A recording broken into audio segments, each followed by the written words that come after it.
rolling back the HHS mandate. The Trump administration is making changes to a controversial law on birth control in Obamacare. Las Vegas massacre. Cities across America step up security, and now police say the gunman may have had other targets. Protecting children. Pope Francis denounces pornography on the internet and demands better protections for kids online. We'll have a report from Rome.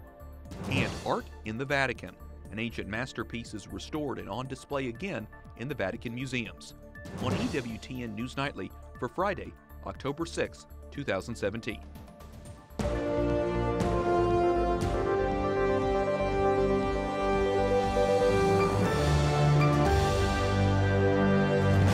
Good evening, and thank you for joining us for News from a Catholic Perspective. I'm Wyatt Goolsby in for Lauren Ashburn. The Trump administration rolls back the controversial Health and Human Services contraceptive mandate. That part of Obamacare impacted Catholic groups all over the country, including the Little Sisters of the Poor and our own network. The new rule allows more employers to opt out of providing birth control to employees. It's part of a policy that Trump officials say is designed to protect religious liberty.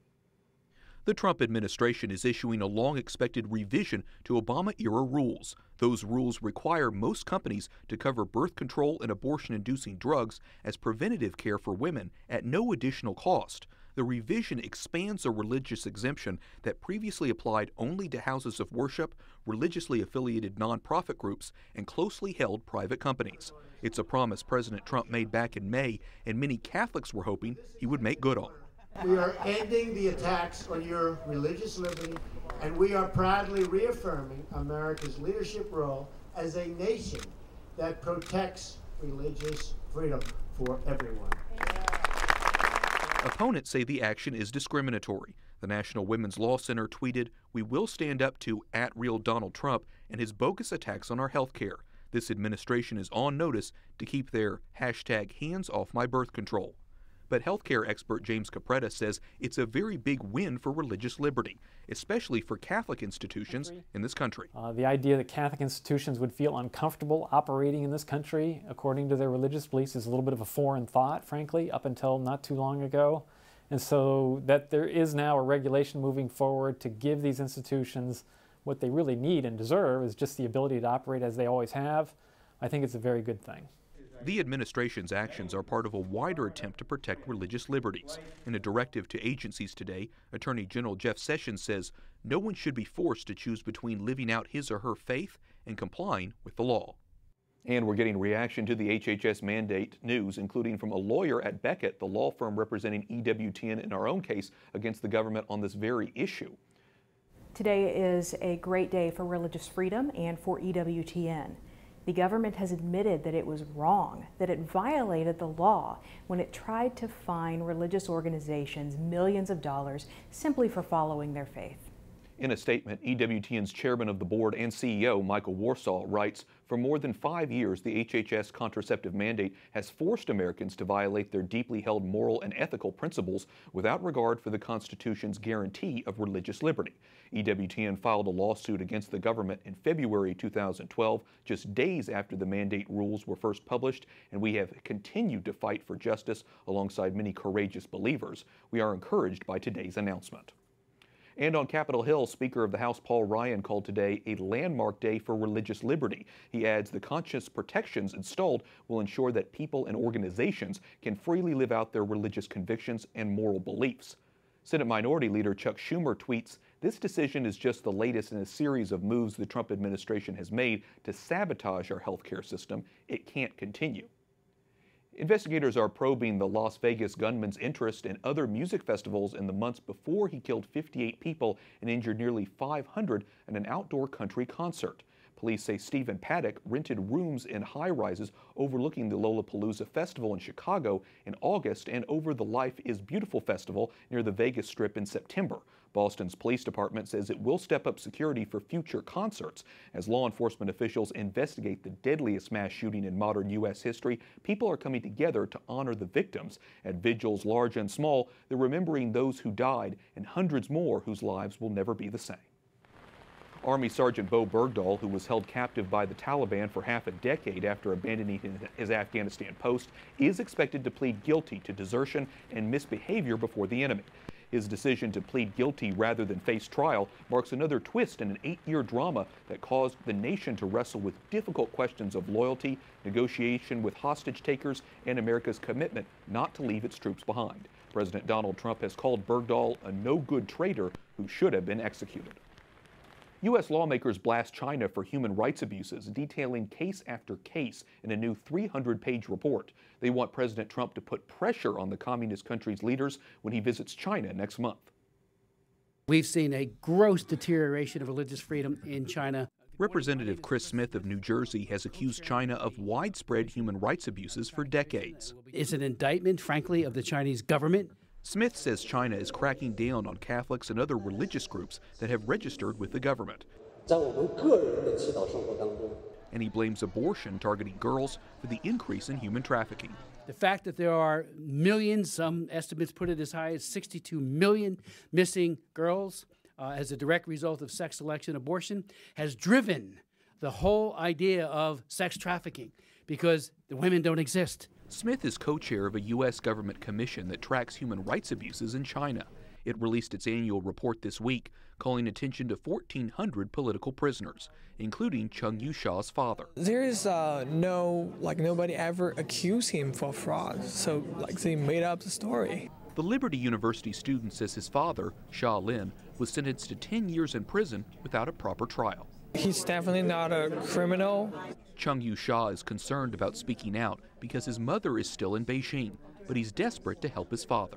Even I can't do much for him here, but at least I want him to be honored.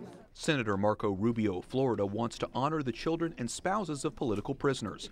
He chairs the Congressional Executive Commission on China. Rubio tells News Nightly it is possible to be an ally of China while pressuring them to improve human rights. Our relationship, first and foremost, is with the people of China and with their desire to live with a level of security and freedom of expression and association that all people around the world have, and we should never abandon that. Senator Rubio says China's religious crackdown only makes the number of religious followers multiply.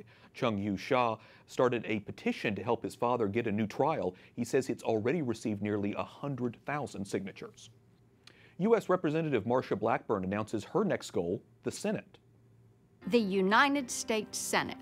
It's totally dysfunctional and it's enough to drive you nuts, and that's why I've decided to do something about it.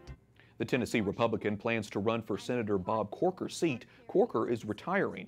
Blackburn, who's a frequent guest on EWTN News Nightly, is pro-life, supports gun rights, and calls for more limited government spending in an online video kicking off her campaign. Tropical storm Nate is taking aim at the northern U.S. Gulf Coast. The storm moved across Nicaragua towards Honduras Thursday. Early forecast models show New Orleans directly in the storm site. Experts predict Nate will likely make landfall Sunday, somewhere between the Louisiana coast and the Florida Panhandle. 3 U.S. Green Berets are killed and 2 others wounded in the African country of Niger. It happened near the Mali border when a joint U.S.-Niger patrol came under fire. U.S. troops in Niger advise and assist local forces as they battle 2 terrorist groups affiliated with ISIS and al-Qaeda. Catalonia's lawmakers will meet Tuesday to discuss Sunday's independence vote. It comes as Spain's constitutional court has suspended a Catalan parliament meeting set for Monday. It was unclear if the region's president or other separatist lawmakers would use the meeting to introduce a vote on declaring secession. In Indonesia, dozens pray at a Hindu temple near an active volcano, praying for the volcano to calm. Worshippers, including Bali's governor, made offerings and recited prayers at the temple inside a zone declared off limits by disaster officials. Warnings the volcano on the Indonesian tourist island could erupt any time have caused 140,000 people to flee to safer areas. Bali is the only predominantly Hindu province in Indonesia, the world's most populous Muslim country. Cardinal George Pell appears briefly in an Australian court. He's the highest-ranking Vatican official ever to be charged in the clergy's sex abuse crisis. The cardinal says he is innocent and has vowed to fight the charges. Pell will face a 4-week hearing in March next year, where 50 witnesses are expected to give evidence.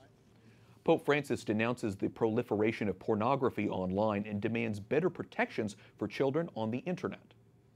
Dobbiamo aver fiducia che è possibile allargare nuovamente lo sguardo. The Holy Father met with participants of the International Conference on Fighting Child Pornography in the Digital Age. Edward Penton, Rome correspondent for EWTN's National Catholic Register, joins us. Edward, what did the Pope most want to get across in his talk today? Well, mostly that he wanted to denounce what he called the proliferation of pornography, the use of pornography by adults, as well as child pornography, which he says has become very widespread. He said that there needs to be greater sanctions enforced and greater efforts really to protect the 800 million children who use the internet every day. So he's really very keen that these steps be taken to eradicate this problem. The Holy Father mentioned the sex abuse crisis in the church. How did he relate that to the scourge of internet pornography?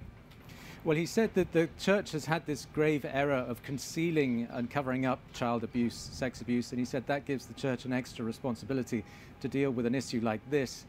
He said that it really is a problem which the church has the means to help deal with. And he said it's really an ethical problem that needs to be dealt with, not just through practical measures. So the church has the ability to do that then, so what action did he say should be taken then? Well, he said there are various steps that can be made. He talked about a cross-disciplinary approach involving law enforcement, parents, NGOs, governments. All those aspects need to be brought into play to deal with this. He said there's lots that could be done to help eradicate this, but he said that really has to be done at all different levels. But he said that he's quite hopeful that can be done to eradicate this scourge, which he said is one of the greatest existential problems facing the world today. Absolutely, and that makes sense to get everyone involved, the community, the church, family, everyone. Edward Penton, Rome correspondent for EWTN's National Catholic Register, thanks so much. Thanks, Wyatt. The head of the Catholic Coptic Church in Egypt is calling on the international community to help young people stay in the country. Majority of these young people wants to leave Egypt. We have to help them to stay in Egypt so we can change many things.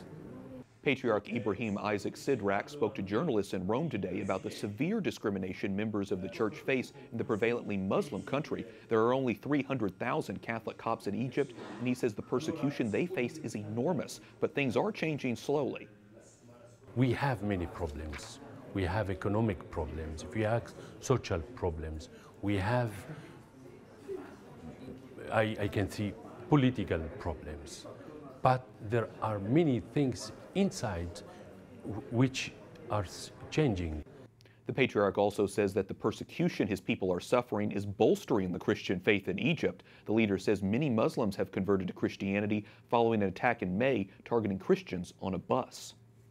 Pope Francis will pay homage to the victims of war when he visits a couple of World War II sites next month. The Vatican says the Holy Father will celebrate Mass on All Souls Day at the American Military Cemetery at Nettuno. That's about 40 miles south of Rome. He'll then visit the site of one of the worst massacres in German-occupied Italy outside of Rome. Coming up, Lauren Ashburn's conversation with an entrepreneur inspired by her belief that God is real and prayer works.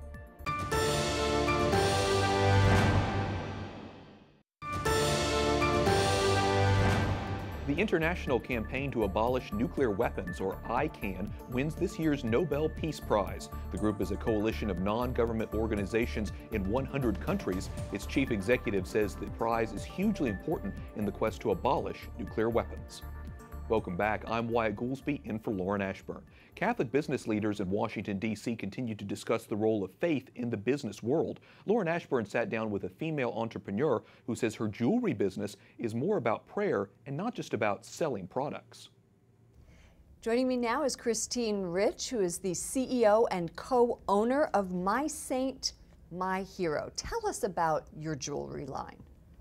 Well, most people, when they hear about our company, they think, oh, we're a jewelry company that is able to then share our faith. But really, we're so much more than that. It's a mission, and it's something that, and it's really a vocation for myself and my partner, Amy D'Ambra, going beyond selling, but really it's all about prayer. Well, that's what I had read, that your company was founded on the belief that God is real, prayer works, and love heals. And how does that reflect in your jewelry? Well, every piece really is created with intention. So it's created and out of inspiration, mostly out of prayer. And maybe not ours, but other people's prayers as well that have come to us with ideas. Originally we had 12 saint medals, and the inspiration was to share their virtue. Pick one word, make it easy for people to understand, so that they could understand that the saints were real people, that they walked this earth. I love the Mother Teresa piece, Saint Mother Teresa, I guess we could say. Tell us about that. We chose to pick one thing, which was very difficult because Mother Teresa says so much that inspires people.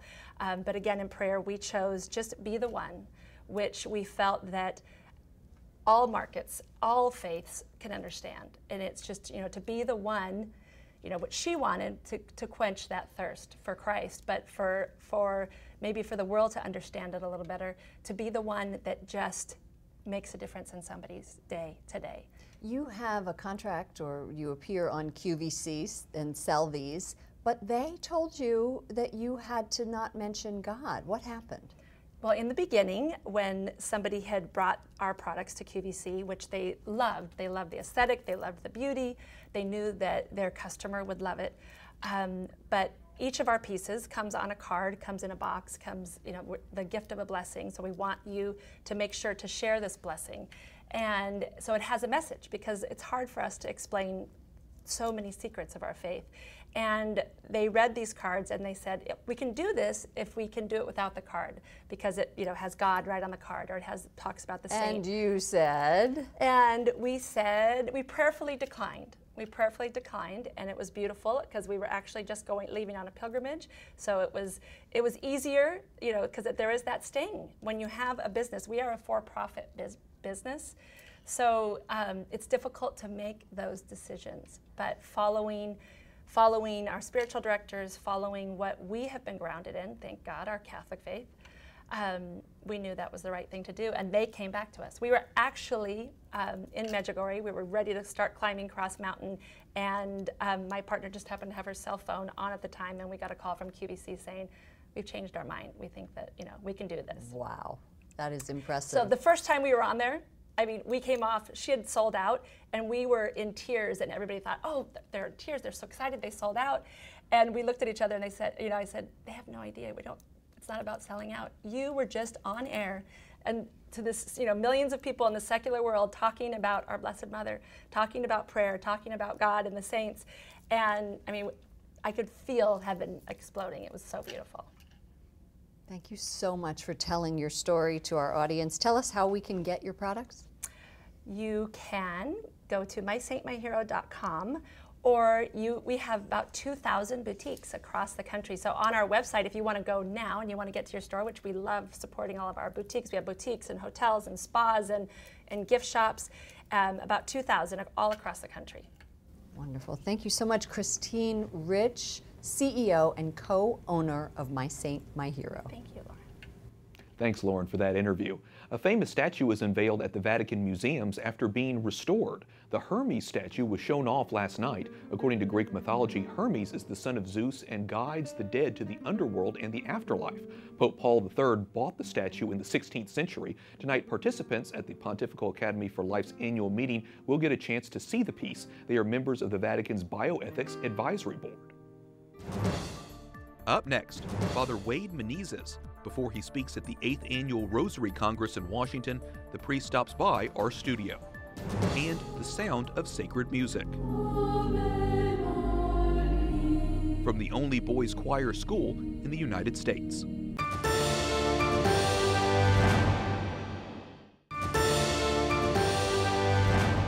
Today is the feast of Saint Bruno, founder of the Carthusian order. He was born in the 11th century in Germany. Saint Bruno was never formally canonized because the Carthusians were against all forms of publicity. However, Pope Clement X extended his feast to the whole church in 1674. Welcome back. I'm Wyatt Goolsby in for Lauren Ashburn. As we celebrate the feast day of the Holy Rosary tomorrow, a Catholic organization called the Jesus Through Mary Ministry is organizing the 8th Annual Rosary Congress and Pilgrimage. Joining us now is Father Wade Menezes. He's a member of the Fathers of Mercy, known for their missionary work. Longtime EWTN viewers will also recognize Father Wade. He will be speaking at tomorrow's Rosary Congress and Pilgrimage. So, Father Wade, tell us what's on deck. Tell us a little bit about the event. Well, thank you, Wyatt, for having me. Tomorrow's Rosary Congress and Pilgrimage is sponsored by the Jesus Through Mary USA group, and it's to help convey what I like to call the CPR of the Fatima message: conversion, prayer, penance, and repentance. And to get this message out, what our Blessed Mother told the 3 shepherd children, and how this message is still relevant for today, even after 10 decades.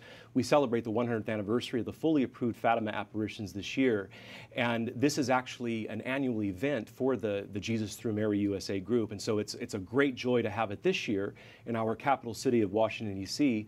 at the Basilica Shrine of the Immaculate Conception. So what do you think is the goal here, Father Wade? What are you hoping to accomplish? You know, our goal is to help Catholics see the beauty of the message of Fatima, to convey to people that Fatima is about individual conversion, again, through conversion, penance, prayer, repentance, and reparation.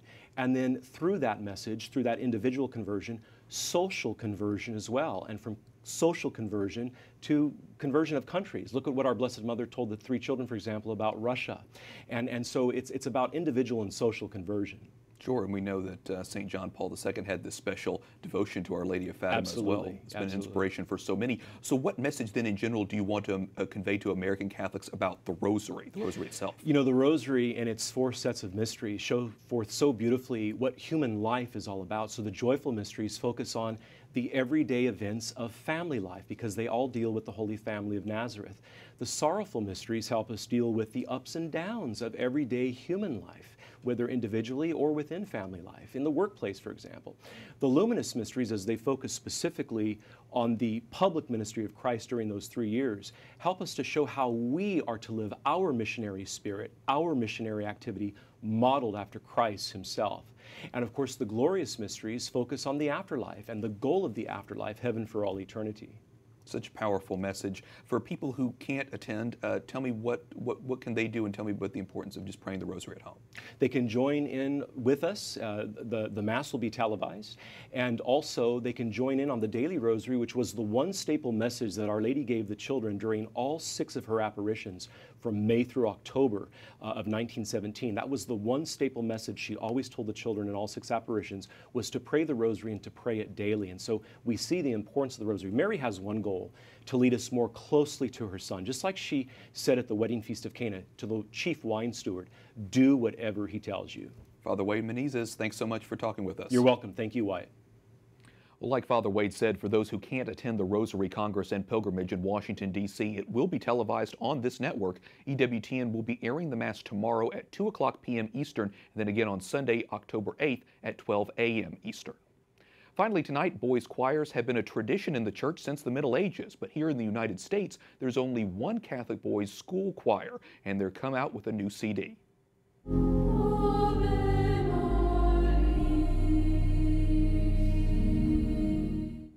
The new album by St. Paul's Choir School in Cambridge, Massachusetts is called Ave Maria. It was released last month and is the group's 2nd CD. The school is open to boys in 4th to 8th grade who must audition to earn a spot. To read more and all the details about the choir, visit our news partners at CatholicNewsAgency.com. And we thank you for watching this week. For the entire EWTN News Nightly team, I'm Wyatt Goolsby. We'll be back on Monday with more news from a Catholic perspective. Good night and God bless.